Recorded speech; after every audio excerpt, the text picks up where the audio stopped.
Hey deep divers, ready to dive into the world of specialty polyester films? I am. Today we're taking a close look at GARWARE Hi Tech Films, limited GHFL for short. They're making some pretty big waves in the industry. Yeah, their financial performance is impressive. Record-breaking revenue and profits.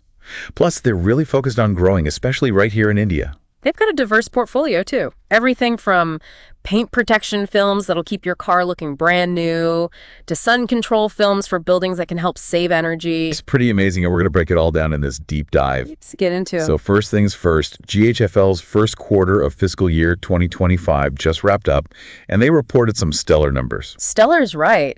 Their revenue hit a record of 474.5 crores, which is a 25% jump compared to last year. And their EBITDA. A remarkable 130 crores. That's a 78.7% increase year over year. So what's driving this incredible growth? Well, a big part of it is their focus on high-end, value-added products. They're not just producing any old films, they're creating products with extra benefits. Superior heat rejection, scratch resistance, even decorative options. So it's like the difference between buying a standard window and one with built-in UV protection and noise reduction. GHFL is going for that premium experience, and it's clearly paying off. Exactly. All right, let's break it down by product line. First up, paint protection films, or PPF, as everyone's calling it. PPF is definitely having a moment. And for good reason, GHFL's PPF business has seen explosive growth. How explosive are we talking? Their revenue tripled in the fourth quarter of fiscal year 2024 compared to the same period the year before. Tripled. Wow. So how are they keeping up with that kind of demand? Well, they're investing 125 crores in a brand new PPF production line. That's a serious investment. It is, and it's expected to be up and running by the second quarter of fiscal year 2026. And here's something that really caught my eye.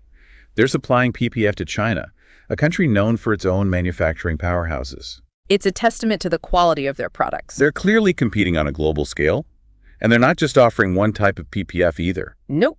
They've got a whole range to cater to different needs and preferences. From matte finishes to sleek black and white options to their premium titanium film, GHFL is covering all the bases. Sounds like they're not just dipping their toes into the PPF market, they're diving in head first. Now let's move on to sun control films.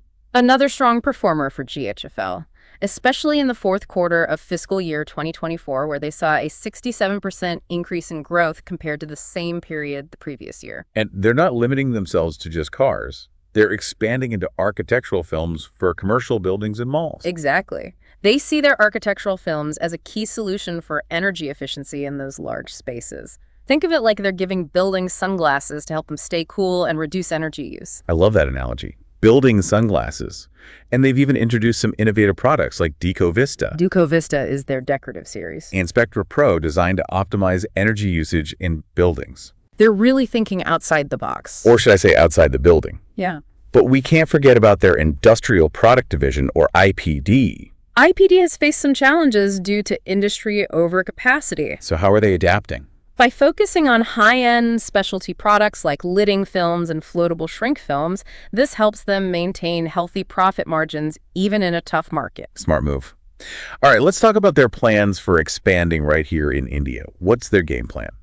They've got some ambitious goals for the Indian market, especially for PPF and SCF. And their strategy is pretty interesting. They're going straight to the consumer. Direct to the consumer. How are they doing that? By establishing what they call Garware Application Studios, or GAS, in Tier 2 cities all across India. So they're cutting out the middleman. Essentially, they're creating this network of certified applicators and providing them with strong CRM support. It's all about building a team of skilled professionals who can expertly install their films and ensure customer satisfaction from start to finish. That's a really smart move. Yeah. It builds trust in the brand and shows they're serious about quality. Exactly. So they've got the products, they've got the strategy, but what about the big picture? What does the future hold for GHFL? Do they have any revenue targets or growth projections we should know about? They've set a pretty impressive revenue target. How impressive? 2,500 crores by fiscal year 2026. Which translates to a projected compound annual growth rate, or CAGR, of 25%. That's ambitious. Ambitious is putting it mildly. So how are they planning to hit that target? They're taking a multi-pronged approach. First, they're sticking to their focus on delivering those high-quality, value-added products that set them apart. Second, they're going all in on expanding their presence in the Indian market through their GAS network, making sure they reach a wider customer base. And third, they're going to leverage digital marketing and influencer programs to boost brand awareness and drive consumer demand. Wow, they're really pulling out all the stops. They are. It's clear they're not messing around. But growth isn't their only focus. They're also committed to maximizing shareholder value, right? Absolutely. They're exploring options like dividends and buybacks in addition to investing in future growth opportunities. They're finding that balance between rewarding their shareholders and building a strong foundation for the future. So we've covered GHFL's impressive financial performance, their innovative products, and their ambitious plans for the future. But I feel like we've only scratched the surface. There's so much more to explore. You're right. We haven't even touched on their commitment to sustainability and their impact on the communities where they operate. Well, in that case, let's keep digging. Our deep dive into GHFL continues. So let's dive into that commitment to sustainability. You know, when I think of polyester films, I don't automatically think eco-friendly. Yeah, that's a common perception. But GHFL is taking some pretty significant steps to minimize their environmental impact. Like what? Well, for one, they've implemented these zero liquid discharge initiatives. Zero liquid discharge. What does that mean? It means they're not releasing any wastewater into the environment. They're actually recycling 100% of their water through some really advanced treatment processes. So their water gets a second life. That's pretty amazing. Yeah. And what about their energy use? They've made the switch to energy-efficient LED lighting and motors throughout their facilities.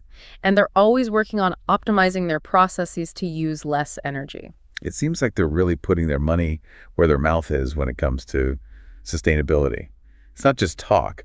They're actually taking action. Exactly. And their commitment doesn't stop there. They're also really involved in community engagement and development initiatives. Oh, yeah. Tell me about that. They've set up these GARWARE community centers in Aurangabad. What kind of things do they do there? They're promoting a whole range of activities, social and cultural events, educational programs.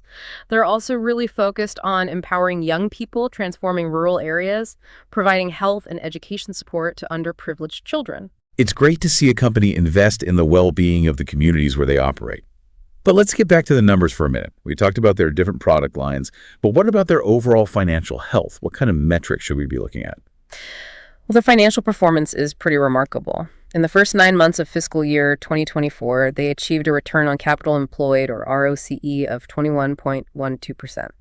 And the return on equity, or ROE, was 15.86%, excluding the revaluation reserve. Okay, for those of us who don't speak fluent finance, can you break that down a little? Sure. Basically, it means they're using their resources really effectively and generating strong returns for their investors. Their inventory turnover rate has also decreased to 6.5%, which is a good sign of efficient inventory management. And they've kept their working capital cycle to just 7 days, which shows they're managing their cash flow really well. So they're efficient, they're profitable, and they're growing rapidly. That's a pretty winning combination. We've talked a lot about India, but what about their global presence? Are they making their mark internationally? Oh, absolutely. They're definitely a player on the global stage. Around 78% of their revenue in fiscal year 2024 came from exports. Wow, that's a huge chunk of their business. It is, and 89% of those exports were value-added films. So they're not just exporting basic products, they're offering high-quality specialized films that are in demand all over the world. Exactly. Their products are reaching diverse markets, the US, the Middle East, and as we mentioned earlier, even China. It's amazing to see a company from India competing and succeeding on a global scale. But every market has its competition. Who are GHFL's main rivals and how do they stack up? The specialty polyester film market is pretty crowded. There are major players from China, Korea, even the US. But GHFL has a key advantage. What's that? Vertical integration. Vertical integration. Remind me what that means again. It means they control almost every step of the production process, from raw materials to finished products. So they're not relying on a whole network of external suppliers. They're doing it all in-house. That's right. It gives them a lot of control over quality costs, and they can respond quickly to changes in the market. It's like having all your ducks in a row. You're not at the mercy of outside forces. So vertical integration is a big plus for them. What else contributes to their success? They're also very focused on innovation. They have a dedicated R&D center that's constantly developing new products and improving existing ones. So they're always one step ahead. But with all this growth and innovation, there have to be challenges along the way. What are some of the hurdles they've faced? One of our biggest challenges has been dealing with the volatility in raw material prices. The cost of polyester raw materials can fluctuate quite a bit, and that can impact their profit margins. That's the challenge for any manufacturing company. How are they handling those price swings? They're using a combination of hedging strategies and long-term contracts to try and mitigate the impact of those fluctuations. They're also always looking for ways to optimize their processes and become more efficient, which helps them control costs. Makes sense. We talked earlier about their impressive revenue target of 2,500 crores by fiscal year 2026. What are some of the specific initiatives they're focusing on to reach that goal? They're really prioritizing expanding their global reach, particularly in high-growth markets like the US and China. And they're also looking to increase their penetration in the Indian market by expanding their Garware application studio network and building partnerships with original equipment manufacturers or OEMs. So they're targeting both established and emerging markets. Yeah. It's a two-pronged approach to growth. Are there any new products on the horizon that they're particularly excited about? They recently launched their Titanium PPF, a premium product that's designed for people who want the absolute best protection for their vehicles. So the top of the line. Exactly. And they're also expanding their architectural film offerings with those innovative products we talked about earlier, DecuVista and SpectraPro, which focused on energy saving and aesthetics. It's great to see them not just keeping up with trends, but setting them. All this innovation and expansion requires a lot of financial resources. How are they funding these growth plans? They're in a very strong financial position. They have a healthy cash reserve and zero net debt. Plus, they're generating strong cash flow from their operations. So they're in a good place financially, but they're not just sitting on their cash. They're also committed to rewarding their shareholders, right? Absolutely. They have a history of paying dividends consistently, and they've even hinted at the possibility of buybacks in the future. Their commitment to maximizing shareholder value is a positive sign for investors. It sounds like they have a pretty solid plan in place. So we've covered a lot of ground in this deep dive. We've explored GHFL's business model, their product portfolio, their financial performance, their sustainability initiatives, their social impact, and their future prospects. What stands out to you as the most remarkable aspect of their story? What really impresses me is how they've managed to blend financial success with a genuine commitment to sustainability and social responsibility. They're not just chasing profits, they're building a better future for their stakeholders and for the planet. It's refreshing to see a company that prioritizes purpose alongside profit. It's a good reminder that businesses can be a force for good in the world. I couldn't agree more. They're a great example of what can happen when innovation, sustainability, and social impact all come together. They've really set a high bar for other companies. They're showing that it's possible to achieve impressive financial results while also being a responsible and ethical business. Absolutely. And they're not done yet. Yeah. Remember, they're aiming for that 2,500 crore revenue target by fiscal year 2026. It's a bold goal, but I wouldn't bet against them. They've got a lot going for them. They do. Okay, so let's wrap up this deep dive with some key takeaways for our listeners. Sounds good. First off, GHFL is a company that's firing on all cylinders. They're financially sound, innovative, and growing rapidly. They're also deeply committed to sustainability and making a positive impact on the communities where they operate. Exactly. And they're not just talking about it. They're actually walking the walk. They've implemented some really impressive initiatives to reduce their environmental footprint. They've really embraced the idea of doing well by doing good. And they're proving that it's a winning formula. So deep divers, if you're looking for a company that's setting the standard for responsible business practices, GHFL is definitely one to watch. I completely agree.